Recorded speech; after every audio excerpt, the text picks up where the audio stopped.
Today I'm going to show you all how I make a door frame. Now it's really simple. You learn this in like first year college and it's all the good hand skills that you need, and it's really good and productive. So if you're a first year apprentice, this is something that you can show your tradesmen and kind of show off. So this piece here, I'm using a 145 by 33mm timber. It's a redwood dressed, and I'm going to be using this as my header. I've got a longer piece down there I'm going to use as my two legs. First thing we'll do is I cut it as the size of the opening, and I'll explain why later. So the size we need is 775, so we'll cut it to that.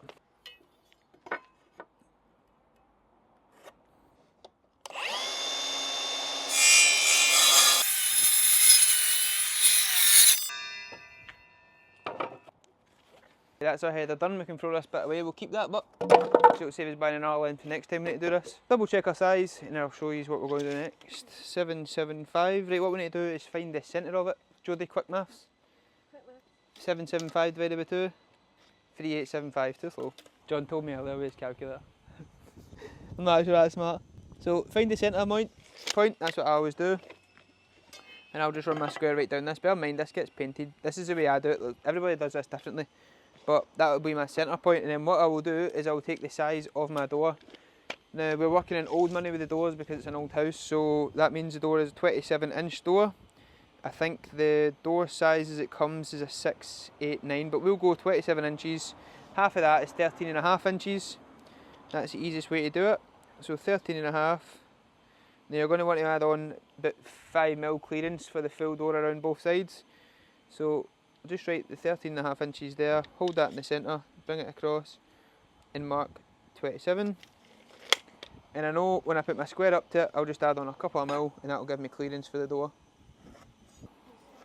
It's really 27.25 if you're good at your fractions.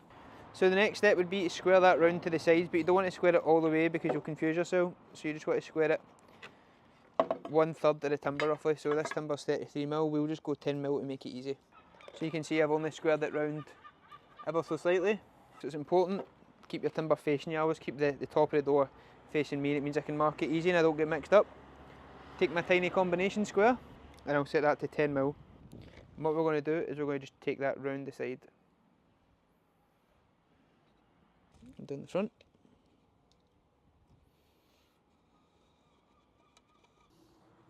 Right, and turn it over and do the exact same on the other side.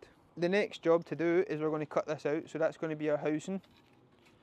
So if you can see it, see where I've marked, so this part is going to come out, and we'll glue and screw our timber that's going to fit into that. So I'm going to cut that out now. This is an extra bonus tip if you're just starting out in this. Clamps are your best friend whenever you're cutting it. Make sure you're always using a clamp, makes it so much easier and safer. The material's not going to slip, move, you're not going to cut yourself, and you're saving a trip to A&E. Just set the depth of your saw.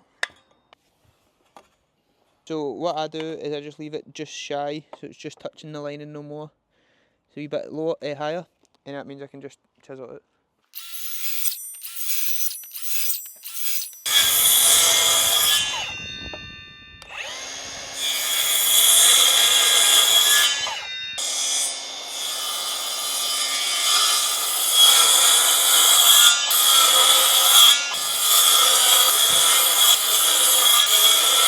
When you're doing this, the more cuts the better, so all you need to do is just kind of basically tap it all out with your hammer nice and gently, and it will all just basically fall out because of how much we kind of cut through it. So the more cuts is the better, and it will make it a lot easier for you. And it's just a gentle tap, you don't need to be whacking it hard, but the more you can get it the better. Now this is where the clamps really earn their money, because this bit of timber's clamped here, and I can just get behind this chisel because it is a bit blunt, so don't come at me in the comments, and I can get right in about it. I'm going against the grain and clearing all this up. Now you don't want to go right off the other edge because you'll burst the end it, so you want to make sure you're going in from this side first, clearing it off, and then I'll go walk round the other side when I move round to do the other one. So just over halfway will be sound.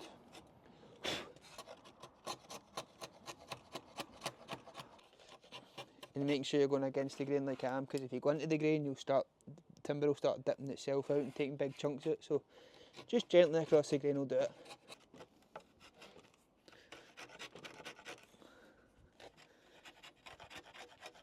So that is pretty much smooth, both sides flat and square down to the line like I wanted. So what we can do is we can take the header and we can set it aside just now, and we'll have a wee brush up of the floor, and I'll cut the two legs to size as well. I'll basically just cut that in half now, and I'll explain later how we get the height of that. This bit of timber here is going to be my two legs. 4.52. What's half of 4.5, Jodie? Half of 4 is 2, half of 5 is 0.25, so it's 2.25. Add 20, half of 20 mil, it's 2.6. 2.60. We'll double check it for the other side, see if we're smart enough. 2.260, bang on. Right, we'll cut that bang in half. When you're cutting this in half, just make sure it's perfectly square, because this is what's going to go into that housing. You can check the ends of the timber, see how square they are at the factory. Sometimes it might be better to use A ones. So that side's pretty square, so we'll leave that. That can go into the housing. And this side's okay, this side's pretty square as well, so that can go into the housing. What we'll do is we'll just put an X in here. That can just be our waist, so it doesn't need to be a perfect cut. See how it turns out. We'll cut it perfect and then we can always decide later. Just remember and reset your saw depth and safety first. Use that one.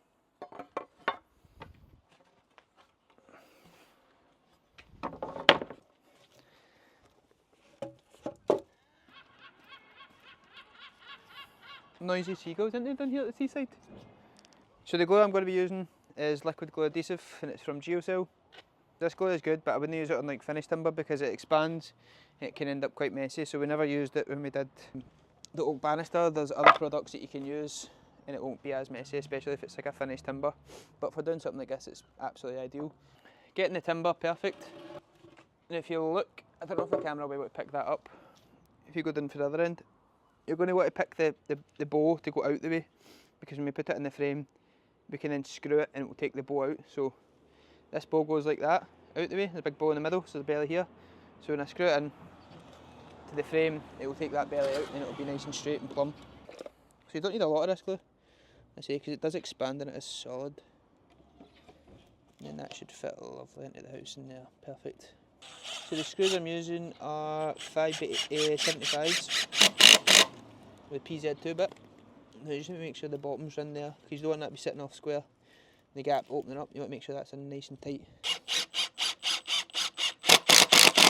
2 screws and the glue will be absolutely sound. So the next part we need to do is we need to make sure the frame is parallel all the way down. How we'll do that, we'll take our size at the top. Let's see our finished size. So it's 694, right? So what I do to get the parallel size is measure down just roughly 2 metres on both of them.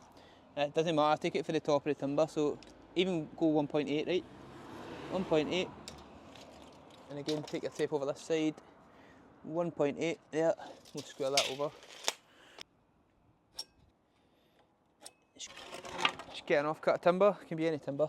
What you're going to do is you're going to just screw one side down first, and I'd screw this perfectly flush.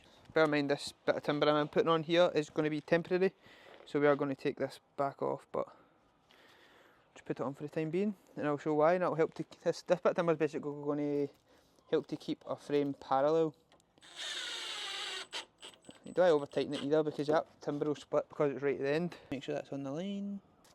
Another way to do this would be cutting the bit of timber to length, this bit of timber, and adding on the thickness of the door frame. But the way I do it is just this way, so 695, holding that in place, we'll screw that down right there, double check it, 695.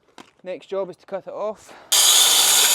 Right, so the frame's now parallel all the way down, imagine it like train tracks, so you have two standards there, are like train tracks, but the train tracks are sitting squint like this, so we need to get them bang on in line, square like that. The way I do it, really easy, is I screw on a bit here first. So this bit of timber is going to get screwed right there. I'll do the same on this side. Take this big black square and you'll see there's an awful gap down this corner. You can basically fit a pencil right down there. So we don't want that, we want that to be tight. So what needs to happen is this side needs to come up and this side needs to go down. So you can just get a wee done. Like that. Look at that, that's it square. This side perfect, touching all the way. Screw in, and check this side.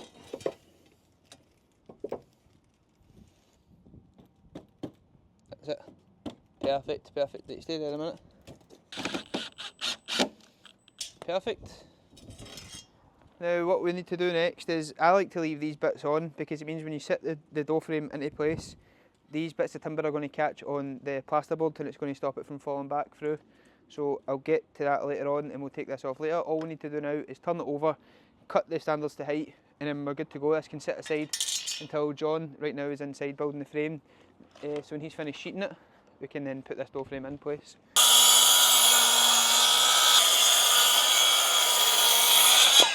And that is how you build a traditional door frame, so don't worry about wasting your money on all these silly kits you can get in B&Q. Do it the old fashioned way, you'll learn some good skills along the way.